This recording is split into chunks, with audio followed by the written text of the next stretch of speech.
Colourful notes చూడండి, ఇవి Canada currency అన్నమాట. So the official currency of Canada is the Canadian dollar. Colour చూసి మనం నోట్ చెప్పవచ్చు అనమాట. అండ్ ఇంకా ఫేక్ కరెన్సీ కూడా చేయొద్దని ఇంట్రొడ్యూస్. కెనడాలో 1937 నుండి కలర్ఫుల్ బ్యాంక్ నోట్స్ ఉన్నాయి అనమాట. అవి ముందు పేపర్ బేస్డ్ ఉండే.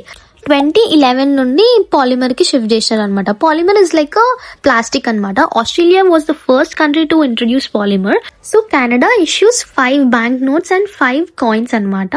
సో మనం కెనేడియన్ డాలర్ని వాటర్లో వేసి పెట్టినా, దాన్ని స్క్వీజ్ చేసినా వాటికి ఏం కావన్నమాట. సేమ్ ఎలా ఉండేనో ఫస్ట్ ప్రీవియస్గా నోట్ అలానే కొత్తగా ఉంటుంది అనమాట. సో ఈ పాలిమర్ ఎందుకంటే మనం పేపర్ బేస్డ్ అయితే రిప్లేస్ చేయాల్సి వస్తుంది అనమాట చినిగిపోతే. ఈ పాలిమర్ అనేది మనం 2.5 times ఎక్కువ యూజ్ చేయొచ్చు అనమాట కంపేర్ టు పేపర్. అందుకే చాలా కంట్రీస్ పాలిమర్కి షిఫ్ట్ చేసినారు.